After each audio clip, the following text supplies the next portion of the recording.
کہ جس کا مولانا نے تذکرہ کیا، اب یقین جانیے میرے الفاظ رک نہیں پا رہے ہیں، مچل رہے ہیں، کہ پروردگار عالم نے میثاق لیا، 1,24,000 انبیاء سامنے تھے، اور پروردگار عالم نے اپنے حبیب کا تعارف کروایا۔ میرا دل چاہتا ہے کہ آگے بڑھ کر ایک جملہ اور کہوں کہ پروردگار عالم کو جس انداز سے جناب پیغمبر اکرم کا تعارف کروایا، پیغمبر اکرم کو یہ انداز تعارف اتنا پسند آیا کہ جب رسالت کی بات آئی تو پروردگار نے تعارف کروایا، جب امامت die بات آئی تو رسول نے سوچا جب تک 1.25 کا مجمع نہیں ہوگا علی کا تعارف نہیں کراؤں گا۔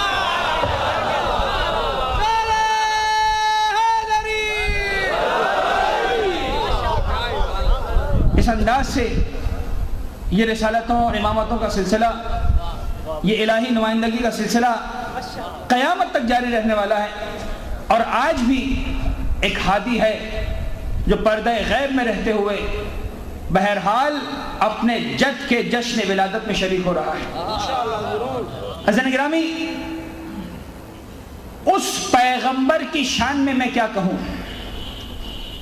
اور کیا کہہ سکتا ہوں اور کیا میری طاقت ہے کہ جب اس پیغمبر با کمال کی بات آتی ہے تو آپ نے دیکھا ہے بعض اوقات ایک مصور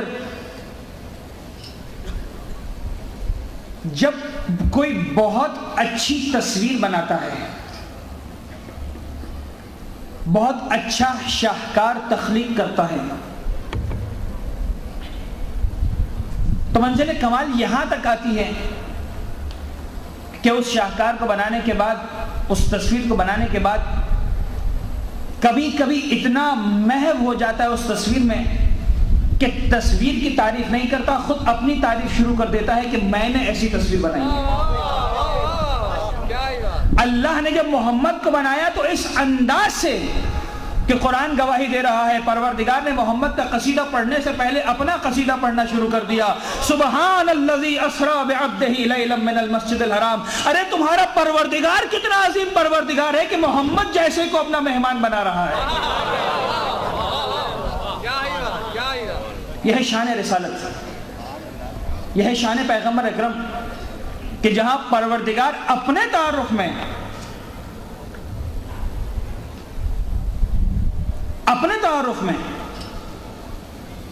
تذکرہ فرما رہا سبحان الذی اسری بعبدہ۔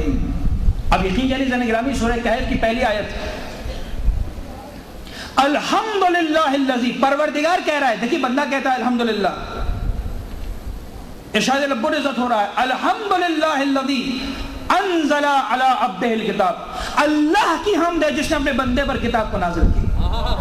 اللہ اپنا قصیدہ پڑھ رہا ہے کہ میں وہ ہوں جس نے محمد کو تخلیق کیا، میں وہ ہوں جس نے محمد پر قرآن نازل کیا، میں وہ ہوں جس نے محمد کو اپنا مہمان بنایا۔ یہ ہے شان رسالت۔ لہٰذا جب عمومی تعارف کی بات آئی تو پھر قرآن نے کہا وما ارسلناک الا رحمتا للعالمین، اے حبیب تم کو ہم نے عالمین کے لیے رحمت بنا کر بھیجا۔ اور کتنا خوبصورت استدلال ہے کہ جب پیغمبر کی بات کی تو کہا رحمتا للعالمین، جب اپنی بات کی تو کہا الحمدللہ رب العالمین، یعنی جہاں جہاں تک پروردگار کی ربوبیت جا رہی ہے وہاں وہاں تک پیغمبر اکرم کی رحمت جا رہی ہے۔ عزیزان گرامی، عجیب بلند مقام ہے پیغمبر اکرم کا، یعنی اگر دل چاہتا ہے کہ جب شان رسالت کی محفل ہے تو اس انداز سے، حالانکہ اشعار پرانے ہیں لیکن کیا شان ہے، کس انداز سے، یعنی انسان مجبور ہو جاتا ہے کہ ماننے پر کہ ممکن نہیں ہے کہ پیغمبر کے شان و فضائل کا تذکرہ کیا جا سکے۔ بن جائے روشنائی جو دریا تمام تر، بن جائے روشنائی جو دریا تمام تر، کاغذ بنے زمین و فلک اور قلم شجر، مل کر لکھیں ثنا تیری جن و ملک بشر، لانا پڑے گا پھر بھی یہ مصرع زبان پر کہ بعد از خدا بزرگ توئی قصہ مختصر، بعد از خدا بزرگ توئی قصہ مختصر۔ بزرگان گرامی، یہ ہے پیغمبر اکرم۔ لیکن جیسا کہ اگر جشن عید میلاد النبی ہے میں پھر ایک مرتبہ استعارہ لے رہا ہوں مولانا فیروز الدین رحمانی کی گفتگو سے. کتنا خوبصورت جملہ ارشاد فرمایا کہ عید میلاد النبی منائی جاتی ہے، سیرت النبی کو اپنایا جاتا ہے. عزیزان گرامی، نہایت ضروری ہے، نہایت بہترین موقع ہے کہ ہم پیغمبر اکرم کی سیرت سے کچھ آشنائی حاصل کریں، کچھ اندازہ ہو. اور آج عالم اسلام اس انداز کو اپنانے کی کوشش کریں کہ جو انداز پیغمبر اکرم ہمیں دے کر گئے ہیں.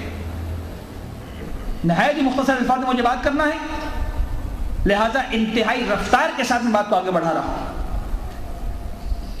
عزیزان گرامی، پیغمبر اکرم دنیا میں آتے ہیں جس شان کے ساتھ، جس کمال کے ساتھ، جس منزلت کے ساتھ، جس رتبے کے ساتھ،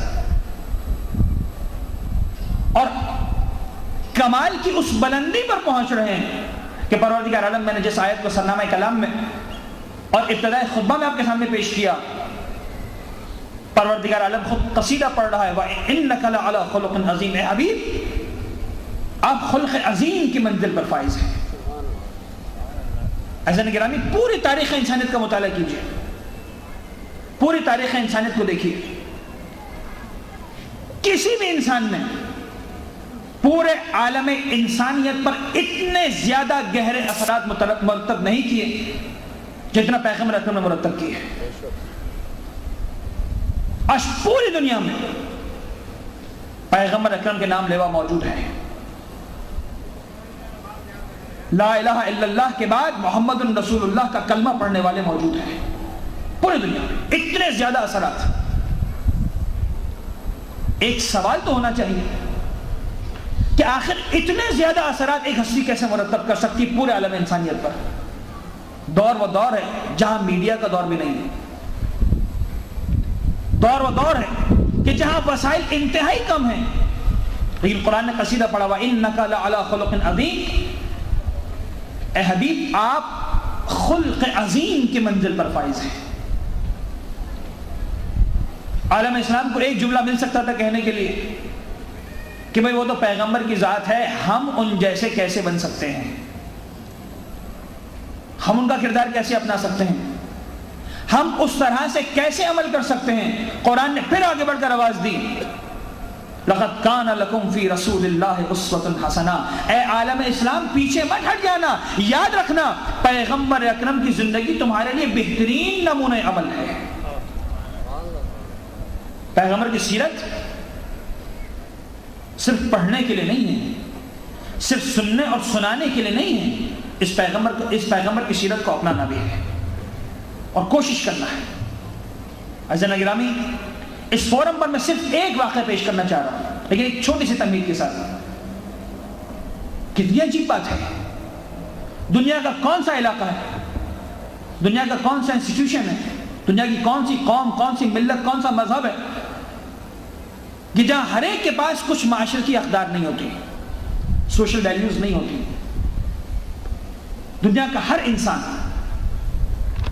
جب اس دنیا میں آتا ہے تو ایک تہذیب کی زنجیروں میں جنم لیتا ہے، تہذیب کو لے کر آتا ہے، ایک تہذیب کا حصہ بن کر آتا ہے. اور جتنا زیادہ غنی تہذیب، جتنا زیادہ وسیع تہذیب، جتنا زیادہ شائستہ تہذیب اسلام نے اپنے ماننے والوں کو دی، اتنا شائستہ تہذیب کہیں اور نہیں ملتی.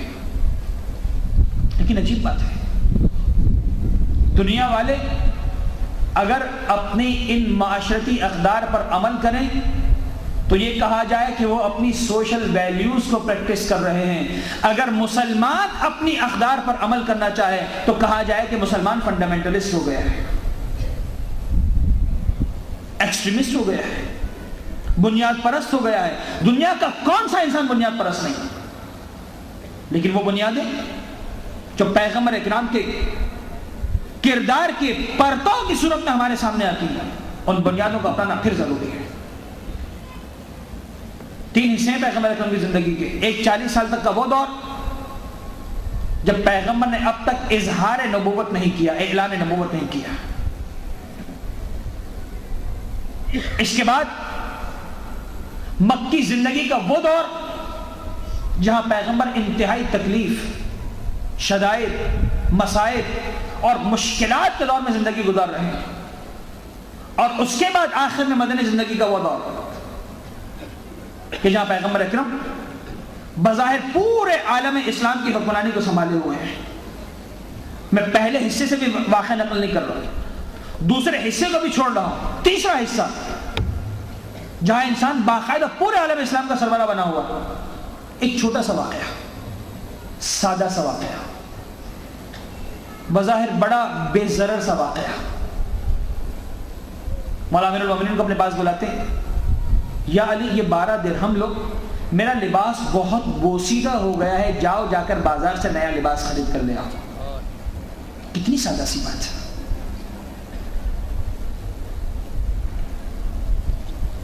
مولا کائنات فرماتے کہ میں گیا، روایت پر روایت ہے جس کو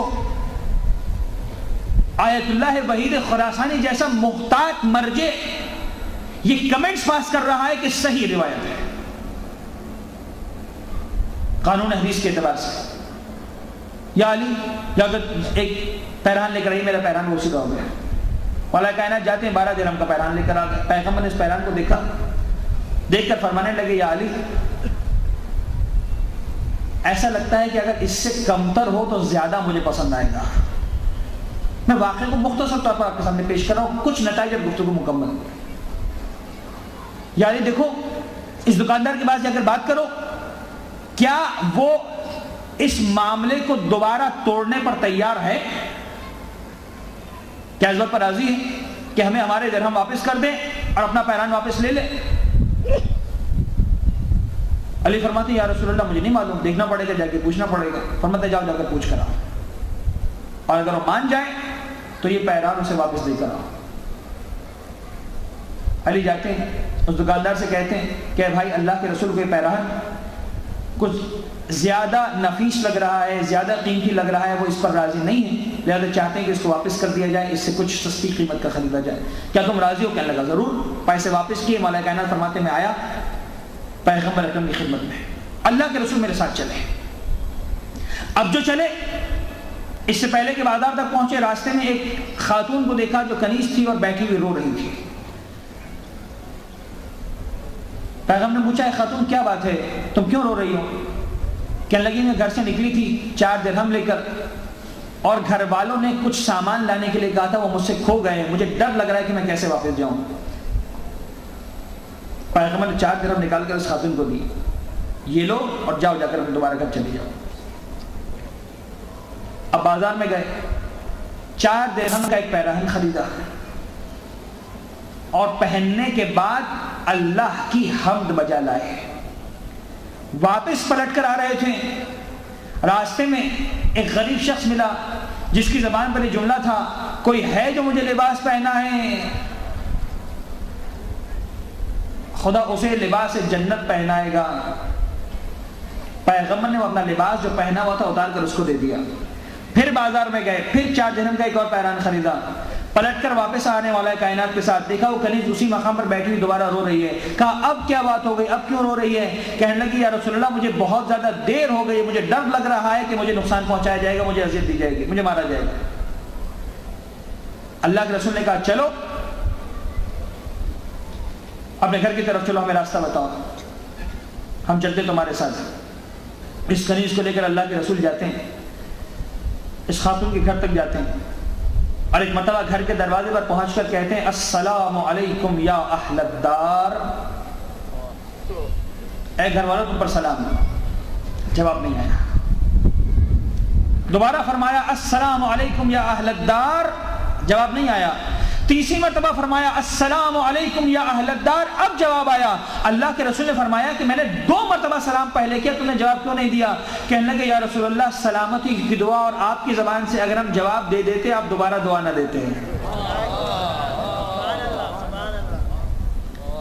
ہم نے چاہا کہ زیادہ سے زیادہ سلامتی کی دعا آپ کے پاس سے ہمارے پاس ہے، ہم شرمندہ ہیں کہ ہم نے آپ کو جواب نہیں دیا۔ اللہ کے رسول نے کہا سنو یہ خاتون یہ کنیز جو نکلی تھی اس کو دیر ہو گئی ہے، تم اس کا مواخذہ نہ کرنا۔ کہنے لگے یا رسول اللہ آپ کو لے کر ہمارے دروازے پر آئیے، آپ کے آنے کی برکت میں ہم اس کنیز کو آزاد کر رہے ہیں۔ پیغمبر کی زبان پر ایک جملہ آیا، میں نے اس سے زیادہ بابرکت 12 درہم نہیں دیکھے، 12 کے عدد میں ہی برکت ہے۔ میں نے اس سے زیادہ بابرکت درہم نہیں دیکھے جس نے 2 افراد کو لباس پہنایا اور ایک بندے خدا کو، ایک کنیز خدا کو آزاد کر دیا۔ ایسا نہیں گرامی؟ واقعہ بڑا خوبصورت، مختصر واقعہ مکمل ہو گیا۔ صرف چند نتیجے دینا چاہ رہا ہوں، گفتگو کو مکمل کر رہا ہوں۔ پیغمبر اکرم اپنے ابتدائی دور میں نہیں ہیں، پیغمبر اکرم مکی زندگی کے تکلیفوں کے دور میں نہیں ہیں، پیغمبر اکرم مدینہ منورہ کی سربراہی کے دور میں ہیں، لیکن ایک عام دکاندار کا بھی اتنا احترام ہے کہ علی سے پوچھا جائے گا، یا علی جا کر ذرا دکاندار سے پوچھو کہ وہ سودا کینسل کرنے کو تیار ہے کہ نہیں۔